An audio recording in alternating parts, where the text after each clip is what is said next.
Hello student, I am R K Jha. आज मैं आपके लिए स्पेशली 9th के बच्चों के लिए फिजिक्स का एक पहला क्लास लाया हूं।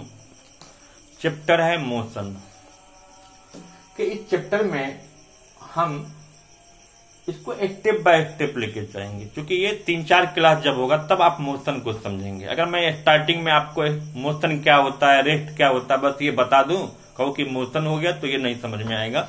फिर वो भी चर्चा करेंगे कि मोशन क्या होता है, रेस्ट क्या होता है, बहुत सारी बातें हैं, उसको समझना। चलते हैं हम लोग स्टेप से समझ। देखिए, जनरली में सबसे पहला चीज जब इसमें फिजिक्स में जब आप पढ़ते हो तो सबसे पहला टर्म आता है उभर के फिजिकल क्वांटिटी। हम फिजिकल क्वांटिटी को हम कैसे डिफाइन कर सकते हैं? तो any quantity which can be measured, जिसको हम मीजर कर सकते हैं, नाप सकते हैं, तौल सकते हैं, उसको हम फिजिकल क्वांटिटी कहते हैं। जैसे आप किसी भी आदमी के मास को मीजर कर सकते हो, किसी भी आदमी के हाइट को मीजर कर सकते हो, किसी आदमी ने कितना डिस्टेंस ट्रेवल किया वो हम पता कर सकते हैं, कोई आदमी किस स्पीड से दौड़ रहा है वो हम पता कर सकते हैं, घड़ी में क्या समय हुई है हम ये पता कर सकते हैं, आपके सराउंडिंग का टेम्परेचर क्या है वो हम पता कर सकते हैं, सर्किट में करंट कितना है, वोल्टेज कितना है, ये सब जो है जिसको हम मीजर कर सकते हैं हम उसको फिजिकल क्वांटिटी कहेंगे। क्लियर? अब उसके बाद आएगा टाइप्स ऑफ फिजिकल क्वांटिटी। तो फिजिकल क्वांटिटी बेसिकली 2 तरह के होते हैं, एक स्केलर और एक वेक्टर। स्केलर को हम हिंदी में अदिश कहते हैं, दिश मतलब दिशा और मतलब दिशा के बिना, और वेक्टर को हम सदिश कहते हैं, दिश मतलब दिशा, स मतलब सहित, दिशा सहित। तो कुछ ऐसे भी फिजिकल क्वांटिटी होते हैं जिसका कुछ ना कुछ मैग्नीट्यूड होता है। अब आप देखिए, एक वर्ड आता है मैग्नीट्यूड। मैग्नीट्यूड क्या होता है? तो जिसका कोई न्यूमेरिकल वैल्यू होता है। तो फिजिकल क्वांटिटी में 2 पार्ट होते हैं, एक होता है उसका क्वांटिटी और एक होता है यूनिट। क्लियर? तो और उसमें अगर सिर्फ उसका मैग्नीट्यूड है, साइज है, न्यूमेरिकल वैल्यू है और उसका कोई फिक्स डायरेक्शन नहीं है तो हम उसको स्केलर कहेंगे। ठीक है? और जिसका मैग्नीट्यूड भी है, साथ साथ उसका कोई फिक्स डायरेक्शन भी है, उसको हम वेक्टर कहेंगे। सबसे पहले एक एग्जांपल के तौर पर कि अगर मैं यहाँ एक घड़ी रख दूं सामने में सपोज, तो घड़ी का सुई जो चलता है वो इस तरह से देखते हो 12, 1, 2, 300 और मानिए इस तरह से चल रहा है। अगर आपको ये अगर बताया जाए कि चलो भाई ये डायरेक्शन है, नॉर्थ है, साउथ है, ईस्ट है, वेस्ट है, तो अगर आपसे ये पूछा जाए कि घड़ी की सुई किस डायरेक्शन में जा रही है, तो क्या आप नॉर्थ कहोगे, साउथ कहोगे, ईस्ट वेस्ट? कुछ भी नहीं कर सकते, क्योंकि इसका कोई एक डायरेक्शन नहीं है। लेकिन कोई आदमी अगर सीधा ऐसे आ रहा है, बस ऐसे जा रहा है सीधा, इसका मतलब ये आदमी एक फिक्स डायरेक्शन में जा रहा है। ठीक है? तो सपोज कीजिए कि एक एग्जांपल मैं लेता हूं कि ये आदमी ए से बी तक गया, एक रास्ता है, ये ए मान लीजिए एक आरा नाम का एक शहर है और ये बी भागलपुर नाम का शहर है। सपोज कीजिए कि इस आदमी को आरा से भागलपुर जाना है और ये इस रास्ते से जा रहा है, तो ये जो हम डायरेक्शन बनाते हैं ये एक फिक्स डायरेक्शन है। तो ये आरा से भागलपुर यानी पॉइंट ए से पॉइंट बी तक का जो डिस्टेंस है वो 10 किलोमीटर है। तो अगर हमें कोई पूछेगा कि जब आदमी ए से बी तक गया तो इस आदमी ने कितना डिस्टेंस ट्रेवल किया, तो आप क्या कहोगे? 10 किलोमीटर। लेकिन फिर अगर हमसे पूछा जाए कि क्या इस 10 किलोमीटर में क्या कोई फिक्स डायरेक्शन था, तो बिल्कुल था इसका फिक्स डायरेक्शन।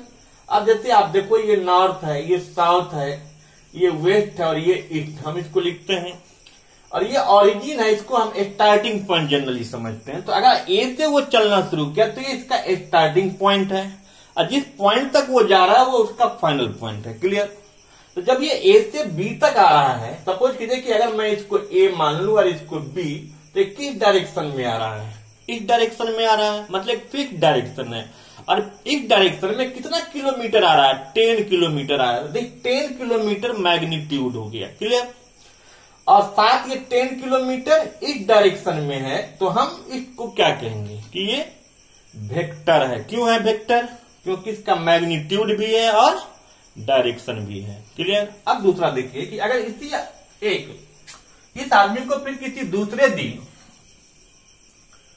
फिर ए से बी तक ही जाना था, लेकिन इस दिन ये क्या किया, एक दूसरा रास्ता ढूंढ लिया, इस रास्ते से नहीं गया, तो ये यहां आया, फिर ये इस डायरेक्शन, मतलब ए से पहले वो सी पर आया। फिर तो अगर मान लीजिए मैं इसको ए मान लूं, तो अब आप क्या कहोगे, ऐसे आया सी और फिर ये ऐसे गया बी पर, तो ये क्या हो गया, ईस्ट साउथ के डायरेक्शन में आ रहा है। और ये ए टू सी 2 किलोमीटर है सपोज, और ये 6 किलोमीटर है, तो नो डाउट इस आदमी ने ए से बी तक जाने के लिए 8 किलोमीटर का डिस्टेंस ट्रेवल किया। बट इस 8 किलोमीटर में आप पहले देखो कि पहले ये 2 किलोमीटर ईस्ट साउथ में आता है, फिर 6 किलोमीटर वो ईस्ट नॉर्थ में जाता है। मीन्स इस 8 किलोमीटर को ट्रेवल करने में उसका कोई फिक्स डायरेक्शन नहीं है। इसीलिए हम कहेंगे कि इस केस में कि उस आदमी ने 8 किलोमीटर का डिस्टेंस ट्रेवल किया, बट इस 8 किलोमीटर में कोई फिक्स डायरेक्शन नहीं था। तो यहाँ डायरेक्शन तो फिक्स नहीं है, बट मैग्नीट्यूड है। तो इस केस में ये क्या होगा, स्केलर हो गया। क्लियर। तो स्केलर और वेक्टर ये दो फिजिकल क्वांटिटी है, जहां पर स्केलर का मतलब होता है कि सिर्फ उसमें मैग्नीट्यूड होता है, कोई स्पेसिफिक डायरेक्शन नहीं होता। दूसरा वेक्टर है, कि दोनों चीज का होना जरूरी है, कि उसमें मैग्नीट्यूड भी होगा और स्पेसिफिक डायरेक्शन भी होगा। अब स्केलर और वेक्टर को हम समझे डिफिनीशन। अब अगर और भी कुछ बातें आएंगी कि स्केलर और वेक्टर के और क्या क्या प्रॉपर्टीज होते हैं, तो हमेशा याद रखना है कि स्केलर सिर्फ और सिर्फ पॉजिटिव होगा। स्केलर क्वांटिटी कभी निगेटिव नहीं हो सकता, स्केलर कभी जीरो नहीं हो सकता। बट वेक्टर जो है वो निगेटिव भी हो सकता है, पॉजिटिव भी हो सकता है, इवन वो जीरो भी हो सकता है।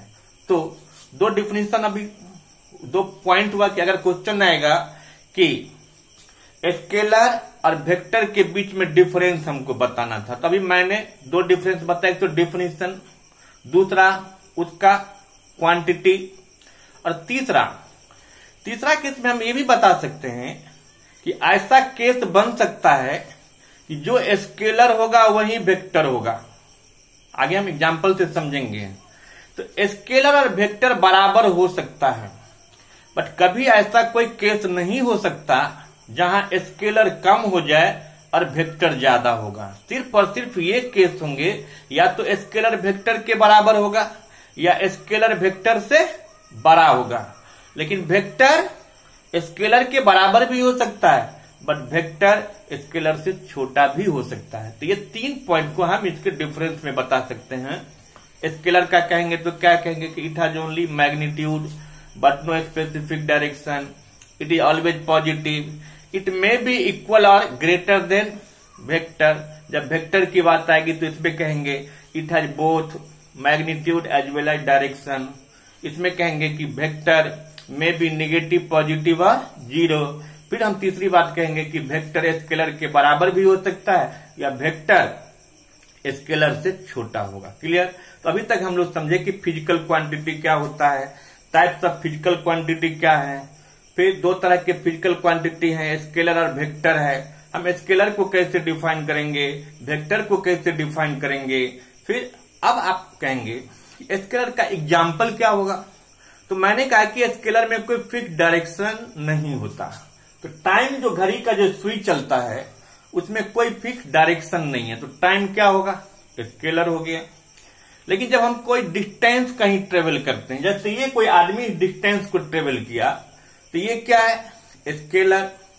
सॉरी, ये 10 किलोमीटर को डिस्टेंस, ये तो डिस्टेंस हुआ, ये स्केलर भी हो सकता है। लेकिन इसमें एक स्पेसिफिक डायरेक्शन भी है, इसलिए वेक्टर भी हो सकता है। लेकिन इसमें जब इसकी बात होगी तो कोई कहेगा कि क्या ये कभी वेक्टर हो सकता है, तो वेक्टर इसलिए नहीं हो सकता, इसको हम पहले इग्नोर कर देंगे, वेक्टर में ये नहीं होगा क्योंकि इसमें कोई स्पेसिफिक डायरेक्शन नहीं है। क्लियर। अब आइए तो स्केलर का एग्जांपल हम लोग देते हैं, टाइम है, डिस्टेंस है।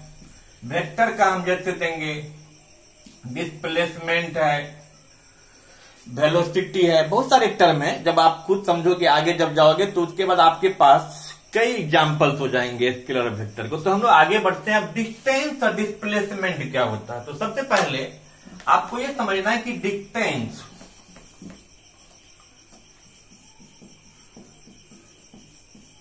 के लिए आप एच सिंबल दोगे, ठीक है।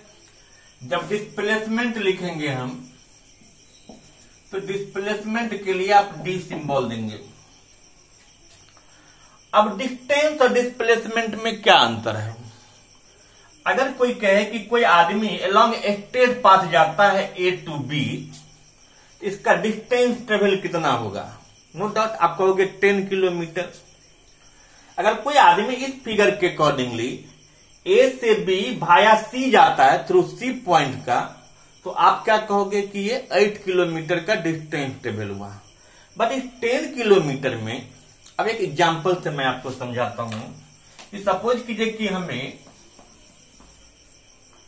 अपने घर से एक मंदिर जाना है हमें, और उस मंदिर में जाने के लिए 2 रास्ते हैं। अब ये मेरा घर है और ये टेम्पल है, मंदिर है। तो एक छोटी रास्ता है जो शॉर्टकट जिसको हम लोग बोलचाल की भाषा में बोलते हैं, यहां से हम चले जाते हैं और ये पगडंडी है, कच्ची रोड है। जबकि पक्की रोड अगर आपको पैदल जाना रहता है तो आप सीधे चले जाते हो कच्ची रोड से। अगर सपोज कीजिए कि आप उस फैमिली कार से जा रहे हो तो कार तो इस पगडंडी से नहीं जाएंगे, उसके लिए तो काफी वेल फर्निश्ड रोड होना चाहिए। और ये टेम्पल जाने के लिए कार से ये जाने का रोड है, ठीक है। इससे कार जाते हैं और इससे हम पैदल चले जाते हैं। तो जब कोई आदमी, अगर आप ही को पैदल जाना होगा और कोई आदमी कहेगा कि नहीं आप इस रास्ते से जाओगे, तो शायद हमें लगता है कि आप मना कर दोगे, इस रास्ते से नहीं जाएंगे। क्यों? तो बहुत दूर है, बहुत घूम के जाना पड़ेगा। तो पैदल जाने में आप क्या करते हो, आप इस रास्ते को प्रीफर करते हो। लेकिन अगर आपके पास कार है, कार से जाना है, तो आप कभी इस रास्ते से जा ही नहीं सकते। अगर इच्छा भी होगा तो मजबूरी है, क्योंकि आपकी गाड़ी जा नहीं सकती, तो आप इस रूट से जाते हो। तो अगर हम इस रास्ते से क्यों पैदल चले जाते हैं, क्योंकि हमको पता है कि इस दोनों पॉइंट्स के बीच में, इस पॉइंट से इस पॉइंट पर जाने के 2 रास्ते हैं, और दोनों पॉइंट के बीच का जो ये रास्ता है ये शॉर्टेस्ट डिस्टेंस है और ये लॉन्गेस्ट डिस्टेंस है।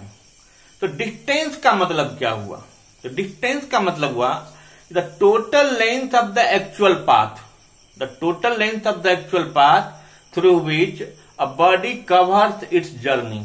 अगर कोई आदमी अगर इस रास्ते से गया होगा, सपोज कीजिए कि यहां से लेके यहां तक का डिस्टेंस 4 किलोमीटर है और ये 6 किलोमीटर है, तो जो कार से गया होगा उसको घर से मंदिर जाने में कितना डिस्टेंस ट्रेवल किया? 10 किलोमीटर। और कोई अगर पैदल गया होगा तो सपोज कीजिए कि 5 किलोमीटर है। तो इस जो आदमी इस रास्ते से जा रहा है उसके लिए डिस्टेंस ट्रेवल 5 किलोमीटर है, जो इस रास्ते से जा रहा है उसके लिए डिस्टेंस ट्रेवल 10 किलोमीटर है। बट इस दोनों पॉइंट्स के बीच का ये शॉर्टेस्ट डिस्टेंस है। तो जो किसी भी 2 पॉइंट्स के बीच का जो शॉर्टेस्ट डिस्टेंस होता है उसको हम डिस्प्लेसमेंट कहते हैं। क्लियर?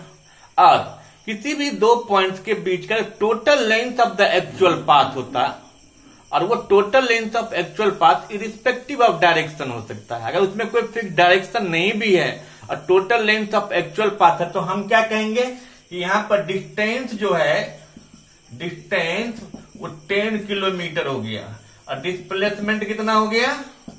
5 किलोमीटर। अब यह सवाल उठता है कि डिस्टेंस और डिस्प्लेसमेंट में अंतर क्यों हो गया? तो डिस्प्लेसमेंट को हम क्या डिफाइन करेंगे? ये 5 किलोमीटर शॉर्टेस्ट पाथ है और इस डिस्प्लेसमेंट में, इस 5 किलोमीटर में एक स्पेसिफिक डायरेक्शन है, इसीलिए डिस्प्लेसमेंट क्या होगा? वेक्टर। बट ये डिस्टेंस 10 किलोमीटर है, बट इरिस्पेक्टिव ऑफ डायरेक्शन है, इसका कोई फिक्स डायरेक्शन नहीं है, इसीलिए ये 10 किलोमीटर इसका डिस्टेंस हो गया। तो अब डिस्टेंस और डिस्प्लेसमेंट की बात होगी कि अब जो अभी मैं डिफरेंस में कह रहा था कि कभी कभी ऐसा होता है। तो एक एग्जांपल आप समझे, स्केलर का एग्जांपल आप डिस्टेंस दोगे, वेक्टर का डिस्प्लेसमेंट दोगे। डिस्टेंस का डिफिनेशन क्या होगा? the total length of the actual path through which a body covers its journey irrespective of direction, without any fixed direction, but the net distance, the shortest distance between 2 points in a specific direction, that must be direction, a fixed direction, is called a displacement.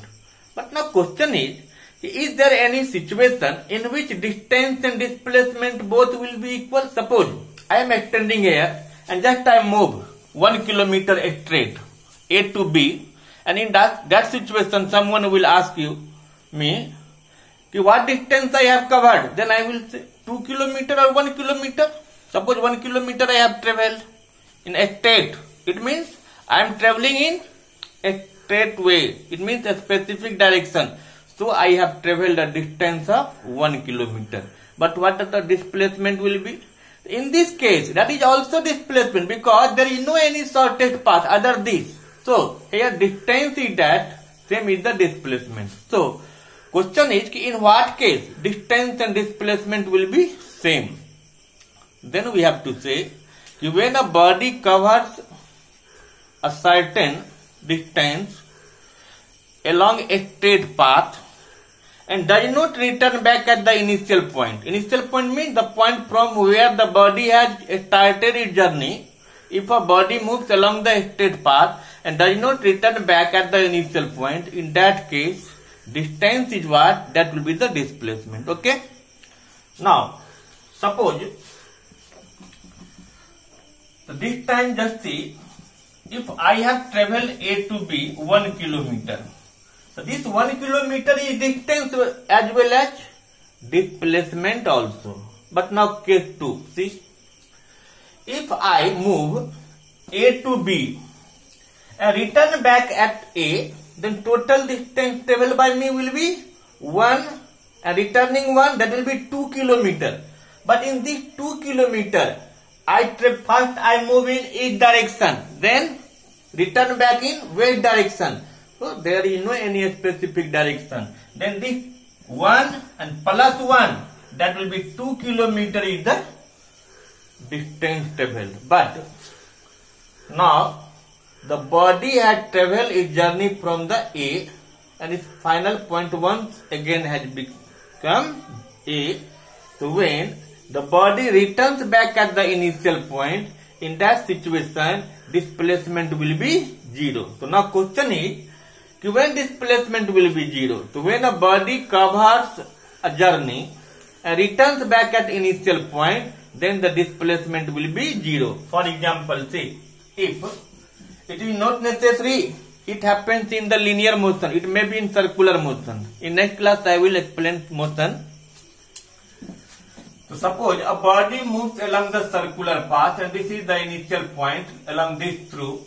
Then by traveling this way, the body reaches here. Then what can you say? This is the initial as well as the final point. So now body has reached at the same point from where it has started its journey. In this situation, displacement will be 0. Okay. Just take one more example. Suppose if I throw a ball and the ball goes 1 kilometer straight, then distance is 1 kilometer, displacement traveled by the ball is also 1 kilometer. Just take one more case, another case. If I throw a ball and ball goes straight 1 kilometer and bounce back and return to me, then the distance traveled is 2 kilometer, but displacement is 0. Why? The situation when the initial point and the final point both will lie at the same point, in that case displacement will be 0. Okay. Suppose just I am extending here. In third case, now question is when the displacement will be negative. So just you have understood when distance and displacement both will be equal, and when distance is greater than displacement, or when displacement will be 0. And third, just I have told vector may be negative, positive and 0. And just you have seen vector which is displacement. The displacement is the vector. So there displacement was same as the distance. In that case displacement was positive. When the body moves returns back at initial point, just you have seen the displacement is 0. Now when this displacement will be negative, suppose I am extending here and once again I throw a ball that moves along the straight path 1 kilometer in front of me, and the ball bounces from there and returns back, and suppose there is a wall behind me which is 2 kilometers above me. The first ball goes 1 kilometer. So here what should be the distance travel? The first ball goes 1 kilometer, then this 1 kilometer is to me, and then this 2 kilometer back. The total distance travel will be 1 plus 1 plus 2. That will be 4 kilometer. But this time, this is the initial point and that is the final point. That behind wall is the final point. And this is, just you have I think see, number line. This is 0. And 0 is always considered as the initial point. And just left to 0 is the negative side and this one is the positive side. So when the ball has moved in front of me, then it was positive. And when it goes to behind me, that is negative. So now suppose this is 2 kilometers. So this is the initial point and this is the final point. Net distance between this is 2 kilometers. But this 2 kilometers is in opposite side from the initial point behind. So this 2 kilometers is the displacement. In this case, I think you have understood how displacement may be negative, how displacement will be positive, and how displacement will be 0, and in what case the distance and displacement both will be equal. Okay, understood? So now speed and velocity. So just you have understood distance. The distance and displacement just you have understood, and speed is the rate of the distance travelled or distance travelled in per unit time, or the rate of displacement travelled is velocity.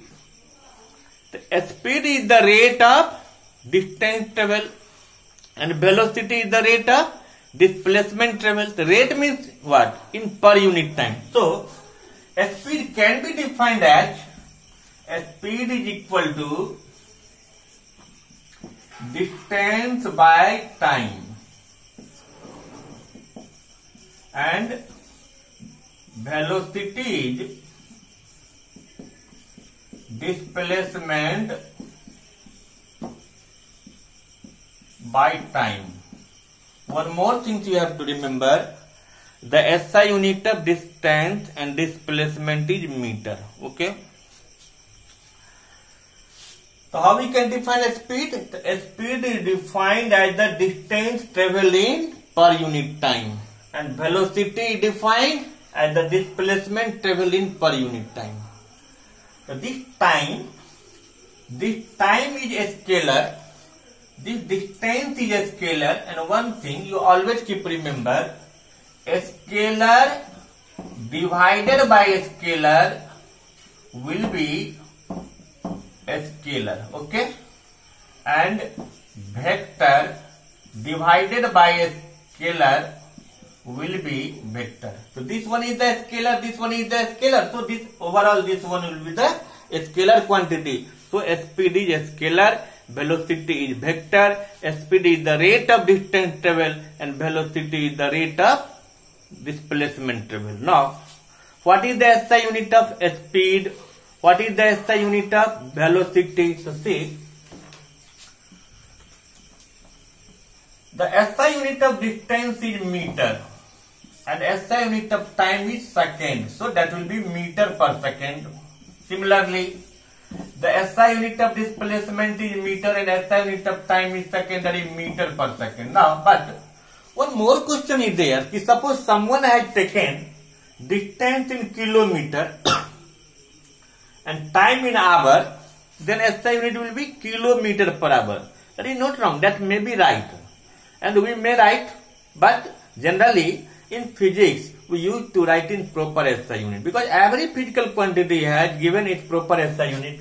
But suppose your question may become like this: you convert kilometer per hour into meter per second, or convert meter per second into kilometer per hour. So when distance will be in kilometer, distance or displacement will be kilometer, and time will be in hour, then its SI unit will be kilometer per hour. When the SI unit of distance and displacement is given in meter and time SI unit is given in second, then that will be meter per second. Okay.